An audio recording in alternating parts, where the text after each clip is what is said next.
Bonjour, je m'appelle Ève et j'ai le privilège aujourd'hui de vous parler d'aumônerie. Oui, pour moi c'est un privilège parce que j'aime bien parler d'aumônerie parce que c'est une véritable passion pour moi. Et tout a commencé il y a plus de 10 ans où je ne pensais pas à l'aumônerie du tout.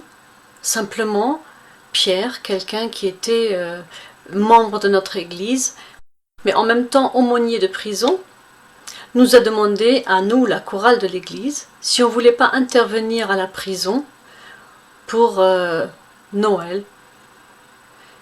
Moi j'étais partante tout de suite, j'étais vraiment contente, pendant que d'autres étaient un peu angoissés, se demandaient comment ça va se passer, est-ce qu'on va pouvoir en ressortir.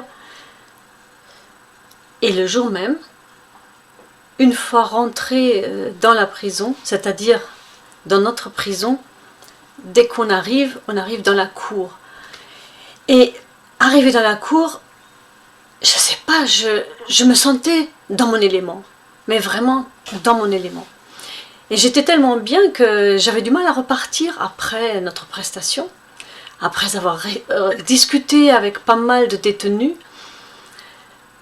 Il s'est vraiment passé quelque chose.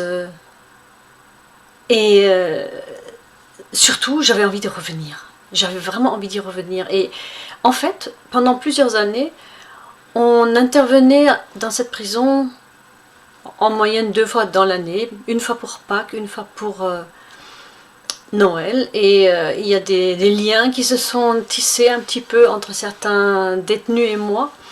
Et c'était difficile pour moi de repartir à chaque fois. Il fallait vraiment me tirer en disant « ça y est, il faut qu'on parte ». Et à chaque fois, ma question à notre conducteur de chorale, c'était « quand est-ce qu'on y retourne ?» Et puis lorsque, quelques années plus tard, j'ai pris ma retraite, je me suis dit « mais c'est le moment de passer plus de temps à la prison ». Donc j'ai demandé à l'aumônier en place, Pierre, s'il n'y avait pas un moyen pour moi de venir un peu plus souvent, et j'ai discuté avec l'aumônier régional aussi de toutes les possibilités qu'il peut y avoir pour être présent dans la prison.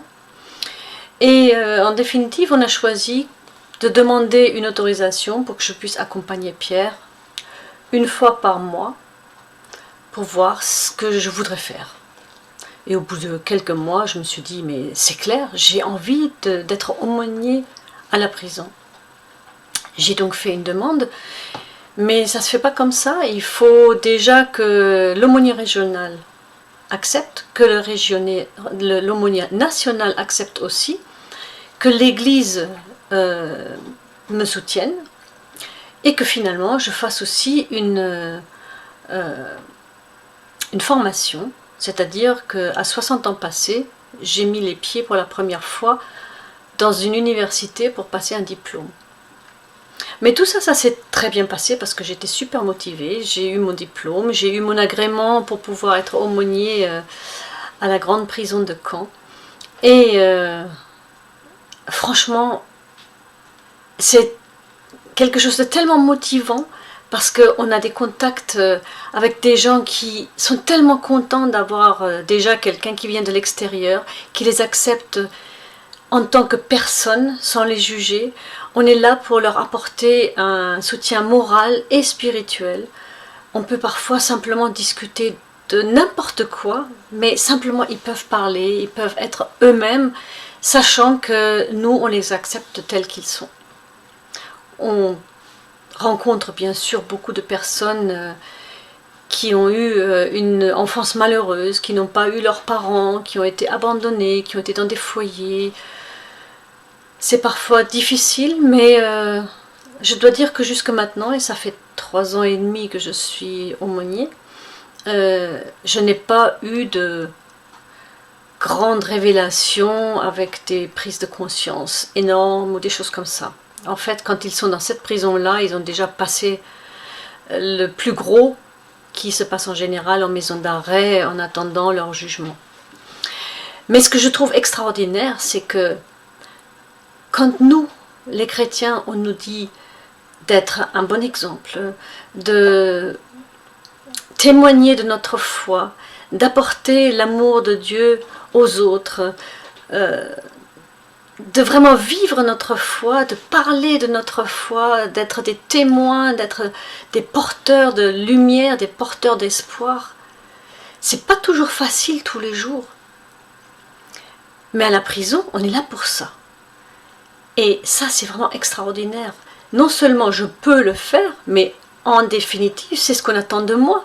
C'est tellement formidable, ça booste vraiment quelqu'un. Et quand parfois on a le privilège de voir quelqu'un vraiment se tourner vers Dieu, de parler de Jésus, de parler du salut, de parler du Saint-Esprit, de se dire, de s'entendre dire, vous m'avez vraiment montré la vérité, et de voir des gens s'engager dans un chemin de foi, mais c'est vraiment extraordinaire.